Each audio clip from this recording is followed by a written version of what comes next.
Okay, we got a Sharp 1118H tool room lathe. It's a hardened copy. It's got 2-axis Sony readout. It's got a work light.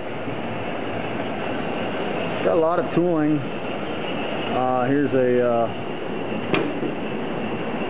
appears to be a Jacobs. I don't know if it is a Jacobs. Yes, it is a Jacobs ball bearing chuck. And the tool trays are full of collets. It's got the 5C collet closer on the end there. And there's some other tooling I'll show later in photos. But the machine's running now. Just walk around here a little bit.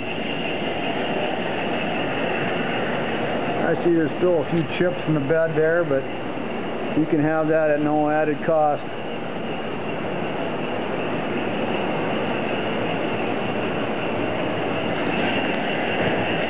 It's a 1998.